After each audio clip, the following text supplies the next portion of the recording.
Abran sus Biblias en el Evangelio de Mateo, capítulo 6. Y lo que quiero hacer hoy es, creo que hace como 3 o 4 semanas hablé sobre cómo el Señor usa los sueños cumplidos y de los deseos para fortalecernos. Y es una lección difícil de aprender. Es una de esas cosas que amas o que rechazas. Muchos lo rechazan porque parece decir lo que queremos. Es que los cristianos egocéntricos y egoístas usan el nombre de Jesús para obtener lo que quieren. Pero obviamente eso es anticristiano por naturaleza y no es lo que buscamos.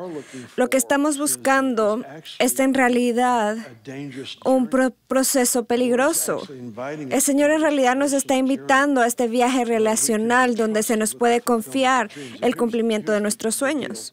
Y esta es la cosa. La Escritura dice, la bendición del Señor trae riquezas y no trae tristeza con ella. Lo que el Señor hace es invitarnos a un proceso en el que probamos la plenitud de la vida que no viene con tristeza. Muchos creen que cuando vemos alrededor del mundo, vemos a muchas personas que obtuvieron lo que soñaban, pero les costó algo. Perdieron a su familia, su matrimonio, sus mejores amigos, fuera lo que haya sido. Tantas cosas fueron sacrificadas en la búsqueda del cumplimiento de los sueños. Y casi lo usan como una insignia a veces, que estaban dispuestos a dejar esto o aquello para lograr tal cosa. Y el reino funciona de manera completamente diferente. El reino funciona en un escenario de ganar y ganar, donde buscamos lo que Dios nos ha llamado a buscar y se cumple el sueño o deseo para ilustrar la conexión entre tú y el Padre. De hecho, escribí algo acerca de eso. Estaba meditando sobre este concepto hace unas semanas. Así que comencé a escribir solo algunos de los pensamientos para mí porque me ayuda a escribir cosas. Y dice, la realización personal siempre tuvo la intención de revelar el compañerismo entre Dios y el hombre, el cielo y la tierra. Es el resultado de la oración, la obediencia y el descubrir el propósito. Satanás tuvo un sueño que lo alejó de Dios, de ser su propio Dios. Él quería que su trono fuera exaltado por encima de Dios. Así que Satanás tuvo un sueño que lo alejó de Dios para ser su propio Dios. Siempre que permitimos que los deseos nos gobiernen, en lugar de expresar nuestra identidad y conexión con Dios, hacemos lo mismo. Déjame leer eso otra vez. Cada vez que permitimos que los deseos nos gobiernen, en lugar de que esos deseos expresen nuestra identidad y nuestra conexión con Dios, hacemos lo mismo que hace el enemigo. No es que queramos que nuestro trono sea exaltado por encima de Dios. Es que queremos que nuestra voluntad sea exaltada por encima de su voluntad. Es la misma cosa. Así que el Señor nos ha invitado a esto. Lo llamamos frecuentemente, un camino relacional. Eso es lo que es, donde Él quiere llevarnos a expresiones del reino que revelen quién es Él como Padre. La función principal de Jesús, sabemos que Él vino a morir. Él vino a expiar nuestros pecados, absolutamente sí, pero al hacerlo también vino a revelar al Padre, y esa era su misión principal. Está todo en el Evangelio de Juan. Y solo una de las formas en que revelamos al Padre como Padre es a través de los sueños cumplidos, a través de las respuestas a la oración.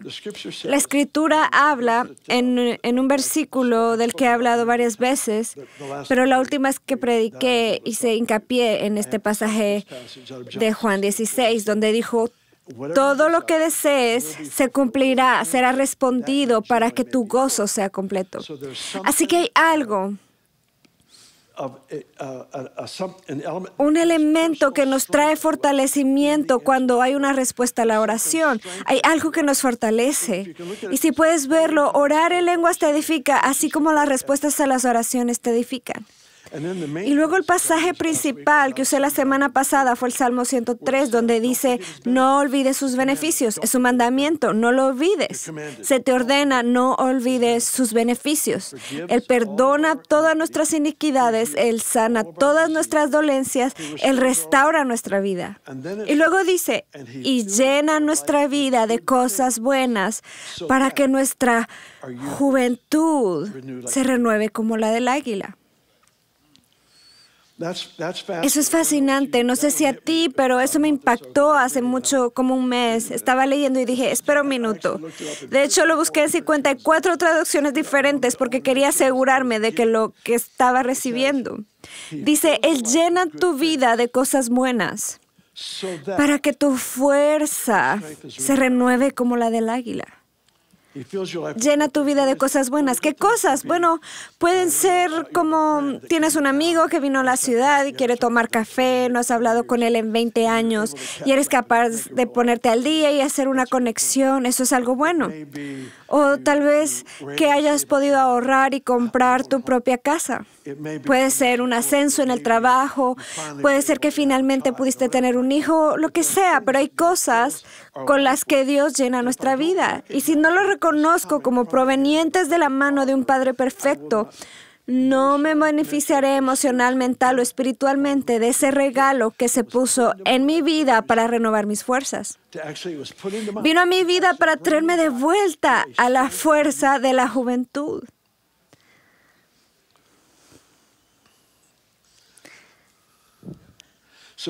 Así que Él llena mi vida de cosas buenas para que me reintroduzca a una fuerza que generalmente se reserva a aquellos más jóvenes que yo.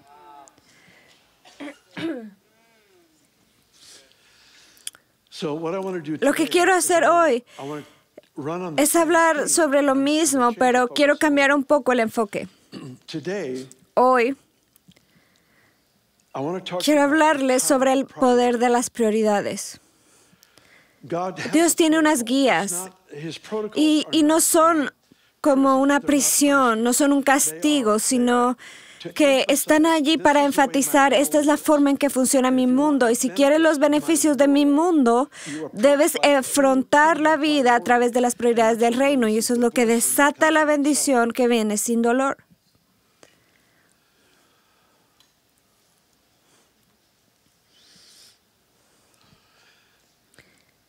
Matrimonio. El sexo fuera del matrimonio es una perversión. Dentro del matrimonio es una bendición. Cuando rompes la guía, terminas con perversión. Y no importa cuántas veces lo cites, lo declares o lo reclames, operar en una perversión no te llevará a la bendición del Señor que no trae dolor. Ok, Mateo 6. ¿Te dije a dónde ir? ¿Sí? Algunos de ustedes lo entendieron. Mateo capítulo 6. Comenzaremos con el versículo 26. Fíjese las aves del cielo, no siembran, ni cosechan, ni almacenan en graneros. Sin embargo, el Padre Celestial las alimenta. ¿No valen ustedes mucho más que ellas? ¿Quién de ustedes, por mucho que se preocupe, puede añadir una sola hora al curso de su vida? ¿Y por qué se preocupan por la ropa? Observen cómo crecen los lirios del campo. No trabajan ni hilan. Y sin embargo, les digo que ni siquiera Salomón, con todo su esplendor, se vestía como uno de ellos. Si así viste Dios a la hierba, que hoy está en el campo y mañana es arrojada al horno, ¿no hará mucho más por ustedes, gente de poca fe? Así que no se preocupen diciendo qué comeremos o qué beberemos, de qué nos vestiremos. Los paganos andan tras todas estas cosas y cuando él usa los paganos aquí son incrédulos, ¿sí? Porque después de todas estas cosas el incrédulo busca. Pero su Padre Celestial sabe que ustedes las necesitan. Bien, detente un momento. El espíritu de ofensa, que sé que nunca ha afectado a nadie aquí, pero todos ustedes conocen a alguien que está lidiando con esto. El espíritu de ofensa te dará la capacidad de escuchar cosas que no se dijeron.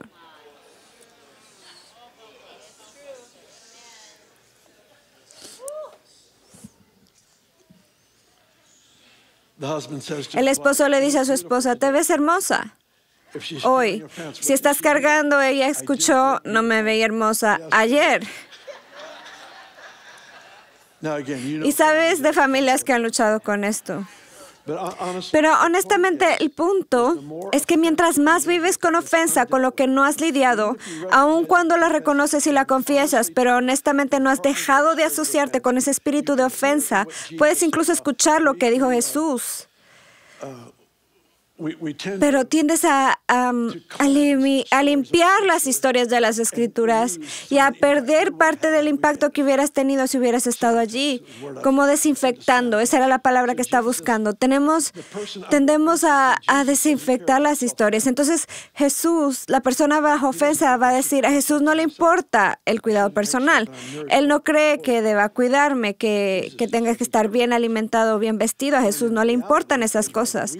Cuando en realidad Él se preocupa más de eso que nosotros. Él solo quiere que nos alineemos a una prioridad del reino que nos permita tener la comida, la ropa y lo que necesitamos sin tristeza. Quiero llevarte de vuelta a este punto. Él está tratando de presentarnos al descubrimiento de las promesas del reino y el cumplimiento de ese reino que no trae tristeza. Nos está enseñando que lo que no podemos ver, el mundo invisible, es en realidad mayor, más profundo y una realidad superior de lo que podemos ver. La Biblia nos enseña en Corintios que lo que no puedes ver es eterno, lo que puedes ver es temporal. Es por eso que la fe está anclada en lo que no puedes ver. Así que Jesús nos está trayendo de vuelta, no por castigo, no solo porque Él es cruel, que trata de hacernos aprender una lección imposible, sino que nos está presentando a un mundo que es superior al nuestro para que podamos vivir en él intactos por lo que sucede a nuestro alrededor. El siguiente versículo 33. Mas buscad primeramente el reino de Dios y su justicia, y todas esas cosas os serán añadidas. Entonces, ¿qué hizo ahí? Acaba de presentarles una prioridad. El poder está en la prioridad. Busca primero el reino. ¿Qué significa? Jesús ilustraba todo lo que enseñaba. El modelo para nosotros, cómo lucía buscar primero el reino. Crecí pensando que buscar el reino significaba orar para ir al cielo. Y nunca nadie me enseñó eso, pero de alguna manera eso significaba para mí. Y Jesús lo muestra así. En Mateo 12:28 Él dice, está bien, aquí hay un hombre que está demonizado, está atormentado por demonios. Y Jesús dice, si echó fuera el demonio por el Espíritu de Dios, entonces el reino vino sobre él. Así que, ¿qué tenemos? Tenemos un reino de lo demoníaco. La oscuridad está afectando los pensamientos de este hombre, sus emociones, su salud. Todas estas áreas están bajo el tormento del enemigo. Tiene esa mente dividida, eso está pasando. Entonces Jesús dijo, si llego y echó fuera los demonios de él, será porque el reino que debemos buscar primero vino sobre él y el dominio de Dios expulsó el dominio de los demonios. ¿Qué es buscar primero el reino de Dios? Es buscar el dominio de Dios en cada situación. Tienes amigos cuyo matrimonio está en problemas, oras, intercedes, les sirves, les amas, tratas de servirles de tal manera que la sanidad venga a esa relación. Si hay un negocio que se está quebrando, que los sirvas, ores para que tengan sabiduría, oportunidad, favor y todas las cosas que se necesitan para que el negocio tenga éxito. El reino tiene una expresión práctica. No es una filosofía abstracta y etérea. Es decir, el mundo invisible tiene un efecto en lo visible hasta que ilustra la naturaleza de un buen padre. Esa es la expresión del reino. Ilustra que tenemos un padre. Busquen primeramente el reino de Dios y su justicia. Su justicia no es además de buscar primero el reino. Él está enfatizando la justicia. Debemos ser justos en nuestro comportamiento en la misma medida que somos justos por nuestra posición en Cristo. En otras palabras, mi posición en Cristo debe verse en cómo vivo. Debe ser medible.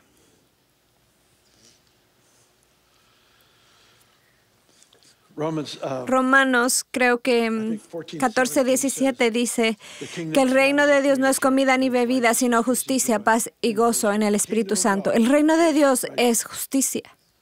Entonces, cuando dice buscad primero el reino de Dios y su justicia, Él está poniendo énfasis en nuestra posición en Cristo y nuestra expresión en nuestro comportamiento de una relación con Cristo, porque a esa persona se le puede confiar más y todas esas cosas serán añadidas.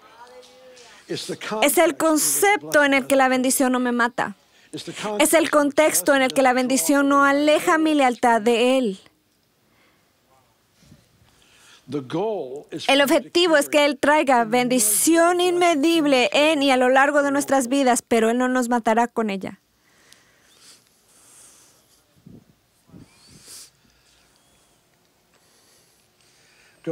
Acompáñame a Proverbios 8.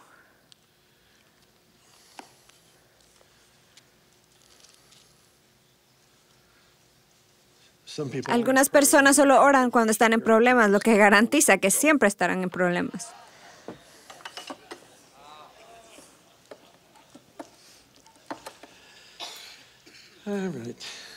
Ok. Proverbios 8. Y lo que estoy tratando me senté después de hablar contigo hace unas semanas. Me senté y estaba meditando perfectamente sobre este tema porque sigue recurriendo y estoy tratando de aprender cómo hacerlo bien, para ser honesto contigo. Estoy tratando de aprender a hacerlo bien. No quiero fomentar ningún tipo de egocentrismo o nada de esas cosas, pero también sé que hay un mundo observando, lo sepan o no, y están buscando a ver si alguien realmente tiene un padre. Y hay una cierta obligación y responsabilidad que tengo yo, de asegurarme de que podemos modelar o ilustrar esto. Y lo que encontré es que primero buscamos el reino sobre todas estas cosas. En este caso vamos a ver la sabiduría sobre todas estas cosas. Y luego vamos a ver otra prioridad. Puse una docena de esas prioridades inusuales. Por ejemplo, el evangelismo es la necesidad más crítica de la hora. Y sin embargo, la adoración prepara el escenario para un evangelismo más efectivo. Y casi suena irónico enfatizar uno sobre el otro. Pero el evangelismo en su forma más pura es un desbordamiento de adoración. Así que tenemos estas guías inusuales de prioridades a lo largo de las Escrituras. Así que voy a hablar de dos más. Quiero tomar la sabiduría y luego otra más. Vamos a ir a Juan 17 para la última. Versículo 10 de Proverbios 8, ¿estás ahí? Bien, ok. Versículo 10. Recibid mi enseñanza y no plata y ciencia antes del oro escogido, porque la sabiduría es mejor que los rubíes y todas las cosas que uno puede desear no se pueden comparar con ella. Ahora, míralo de nuevo. Ciencia antes que el oro escogido, porque la sabiduría es mejor que los rubíes y todas las cosas que uno puede desear no se pueden comparar con ella. Leo Proverbios a diario y es fácil leer eso y decir amén, porque lo sabemos lo suficiente como para que sea verdad, pero ¿lo estoy viviendo? Solo lo estoy viviendo en la medida en que me pueda demostrarte que la sabiduría me costó algo. La búsqueda de la sabiduría en realidad me costó. En realidad elegí la sabiduría en una situación dada en lugar de un beneficio personal. Ganancia personal en algunos casos, el beneficio personal es a expensas de la sabiduría. Por lo tanto, esta prioridad de valorar las cosas desde la perspectiva del cielo tiene que ser medible. Y así dice, mejor que la plata, mejor que el oro, mejor que los rubíes. Versículo 17, la sabiduría sigue hablando. Amo a los que me aman, y los que me buscan diligentemente me encontrarán. Las riquezas y la honra están conmigo, las riquezas y la justicia duraderas. Ese tema que acabo de leerte está en todo el libro de Proverbios. Elige la sabiduría, no dinero. Elige esto, no la riqueza. Elige esto, no aquello. Y luego dice, y mira lo que la sabiduría trajo. La sabiduría viene con las riquezas, con todas esas cosas con las que podrías haberte distraído. Es el mismo concepto que vemos en Mateo 6. Buscad primeramente el reino y todas esas cosas les serán añadidas. No es que a Jesús no le importe la ropa o el cuidado personal, ese tipo de cosas. No es que no le importe. Es que Él prefiere que lo disfrutes como la recompensa de tus prioridades en lugar de la recompensa de tu propia determinación. Él es el recompensador de aquellos que lo buscan. Esa es su naturaleza en las Escrituras. Y cuando insisto en salirme con la mía, puedo llegar a experimentar la experiencia, pero la experimento fuera de ese sistema de recompensa que me hace querer a un Padre perfecto. Un pasaje más, ve a Juan capítulo 17 y llegaremos a lo último. Juan 17 es la oración sacerdotal de Jesús. Es justo antes de que sea llevado, antes de que sea traicionado, llevado a Pilato y termina siendo crucificado. Así que esta es su oración final registrada. De hecho, es la oración más larga de Él en la Biblia, que yo sepa. Y en esta oración Él hace varias cosas. Él está ante el Padre, ahora recuerda, Él fue enviado por el Padre para representar al Padre, así que está delante de Él y trae un relato de su propia vida al Padre. Él dice, manifesté tu nombre. Él dijo, mostré tus obras. Él dijo, mostré tus palabras, realicé tus obras. Y pasa por 4 cosas que realmente hizo, así que le está dando cuentas a su Padre de lo que hizo con su vida. Y luego Él concluye esta oración sacerdotal con esta súplica que sería difícil para nosotros. Incluso si tuviéramos actores y actrices en el escenario en una película de cine, sería difícil retratar esa súplica visceral de Jesús en este momento, porque en realidad le está pidiendo a Dios que haga algo en ti y en mí que solo se ha hecho entre el Padre y el Hijo. Una dimensión sobrenatural de amor y afecto que el Padre, el Hijo y el Espíritu Santo disfrutan, en realidad sería el modelo o el estándar de cómo haríamos la vida.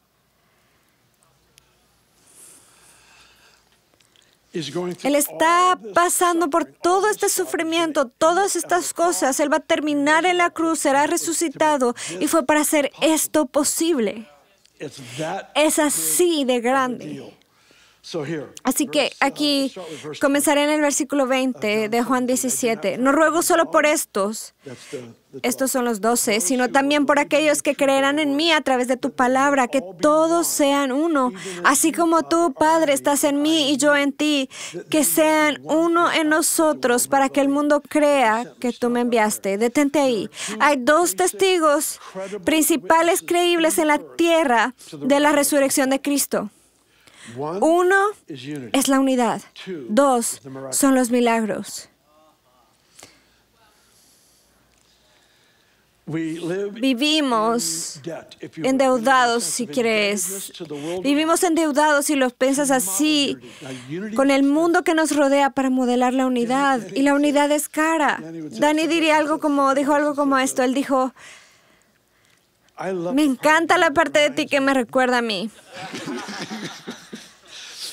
Es tan divertido, es fácil estar unido con personas que piensan como nosotros.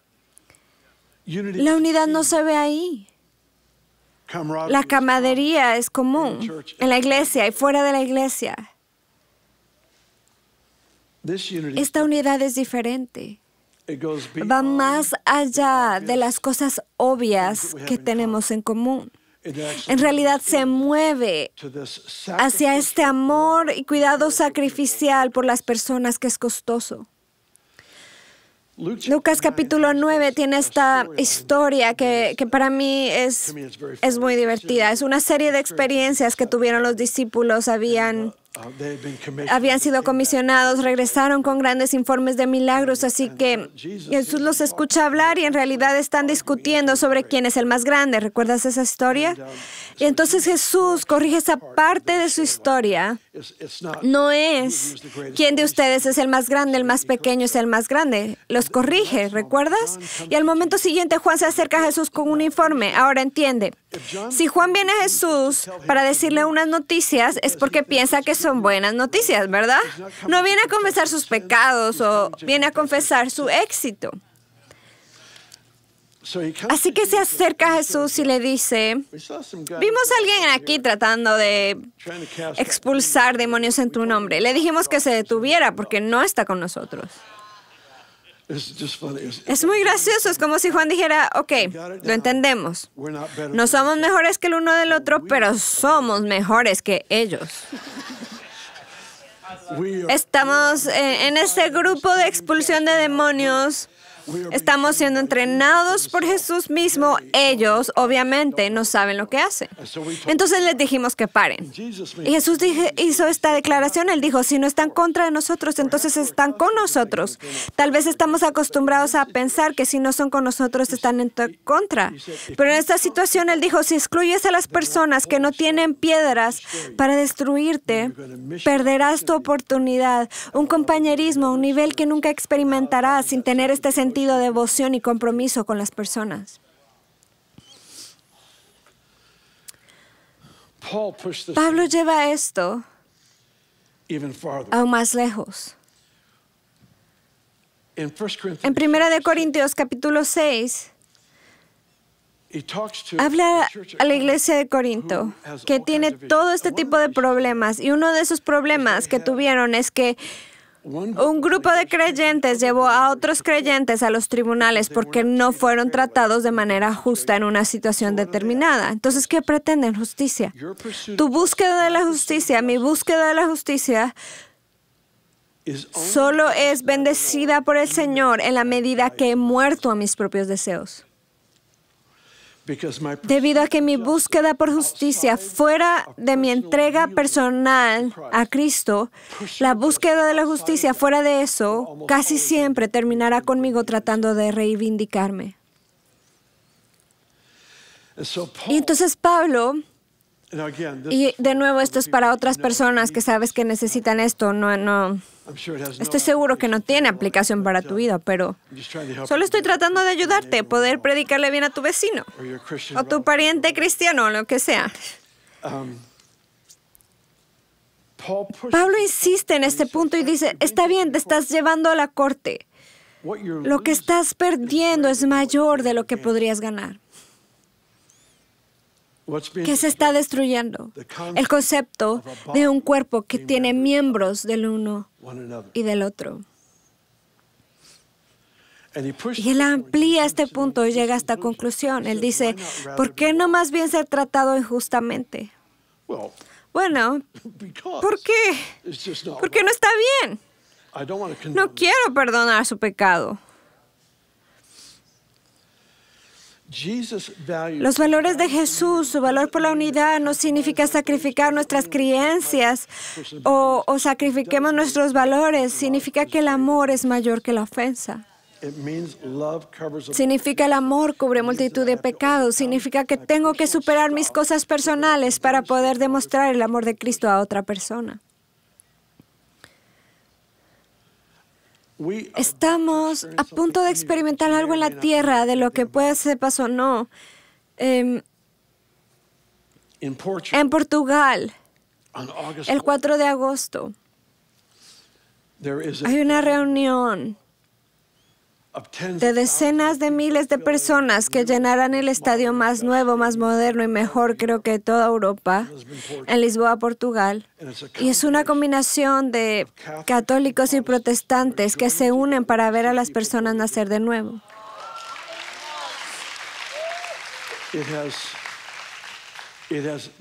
Nunca se ha hecho en 2000 años de historia de la Iglesia. Estaba en diálogo con un querido amigo y realmente un padre que nos ayudó, Jack Taylor, que es un querido amigo. Ahora está en casa con el Señor, pero recuerdo que estábamos teniendo esta conversación, en realidad fue por correos electrónicos y mensajes de texto, con una situación particular y hubo una sanidad en una relación muy, muy desafiante. De hecho, me dijo, este es el milagro más grande que he visto. Fue así de significativo. Y luego me escribió y dijo, Charles Wesley, si recuerdas a John Wesley y George Whitefield fueron de los grandes avivadores en el despertar. Y Charles Wesley tomó la teología de John y la escribió en canciones, porque es más fácil aprender teología escrita con música. De hecho, les he dicho a nuestros equipos de adoración cómo quieren que se vea la iglesia en 5 o 10 años. Escriban canciones al respecto y cantaremos nuestro camino hacia allí. De hecho, aprendemos en un nivel diferente. En fin, así que Charles Wesley le escribió una carta a George Whitefield. Crecieron juntos en sus primeros años y luego tuvieron diferencias teológicas y se separaron. Una cita real y genial que salió del campamento de George Whitefield es que uno de sus asistentes le preguntó, ¿crees que veremos a John Wesley en el cielo? Y George dijo, no. Y él dijo, eso es lo que pensé. Él dijo, no, estará mucho más cerca del trono que nosotros, que no podremos verlo desde donde estemos parados. Lo cual es muy positivo. Entonces, Charles Wesley le escribió una nota a George Whitefield y decía esto: amábamos más cuando sabíamos menos.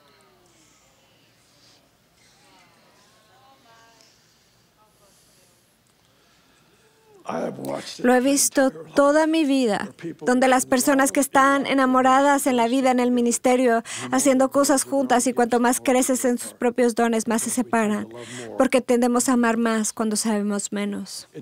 No significa que aceptemos la ignorancia, solo significa que nos enfrentamos cara a cara con el costo de la unidad. ¿Cómo se ve vivir en unidad? Significa que me va a costar.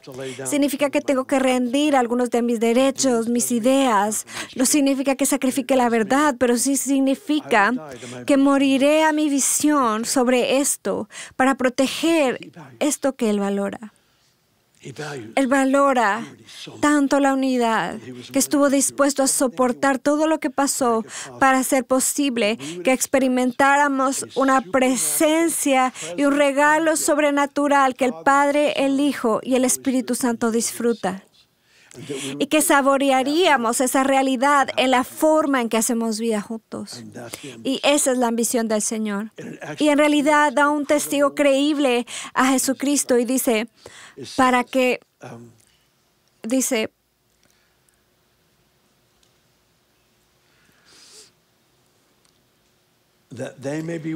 sean uno en nosotros, para que el mundo crea.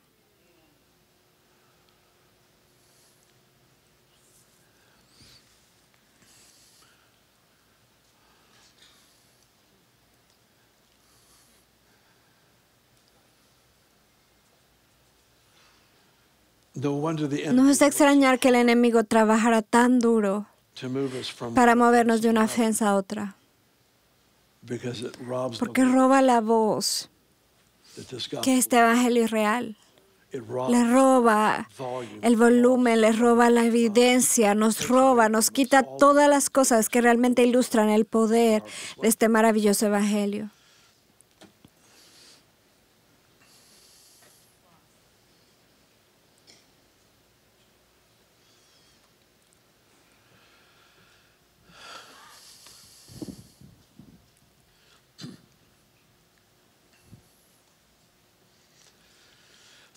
Creo que terminé.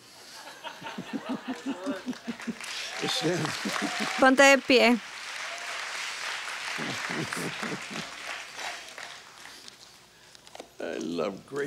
Me encantan los finales elegantes.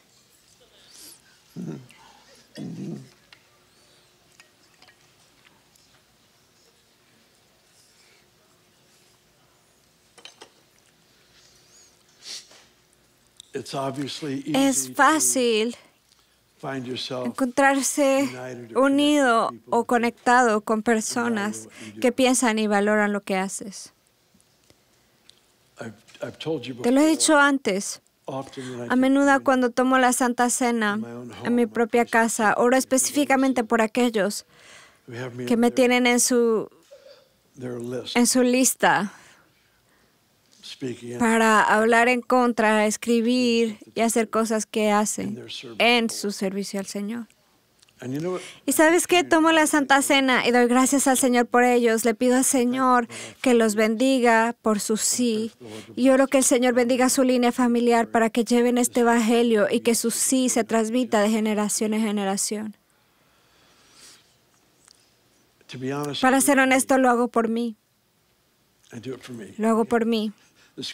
La Escritura dice, en la medida en que dependa de ustedes, están en paz con todos los hombres. Solo tengo que saber que no tengo un dedo señalando para acusar, sino una mano para bendecir. Entonces, Padre, danos ese tipo de gracia para abrazar el privilegio de estar juntos en una verdadera unidad bíblica en todo el cuerpo de Cristo, como un pueblo con un solo corazón, una sola mente. Gracias por este increíble privilegio. Ayúdanos a ilustrar quiénes somos, como un cuerpo que está coordinado, que funciona en conjunto. Cada miembro mantiene vivo al otro. Oro para que esa sabiduría descanse sobre nosotros, esa gracia descanse sobre nosotros para saber cuáles son realmente las prioridades. Quiero que digas conmigo, hay poder en las prioridades. Dilo otra vez, hay poder en las prioridades.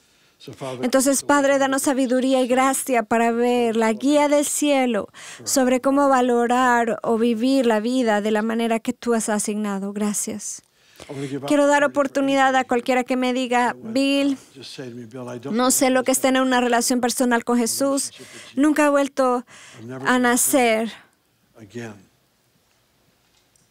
Nunca he tenido esa experiencia con Dios en la que descubrí que la vida eterna en realidad me pertenecía y sin embargo se ofrece a todos aquí. Creo que a todos se nos preparó para estar aquí por esta y muchas otras razones.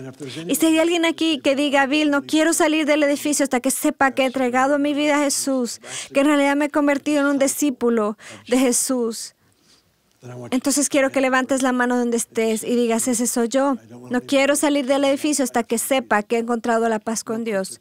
Rápido, levanta la mano si eres tú. Y si estás en línea, ponlo en el texto y tenemos pastores que te ayudarán. ¿Alguien? Ok, te bendigo, oro por ti en el nombre de Jesús.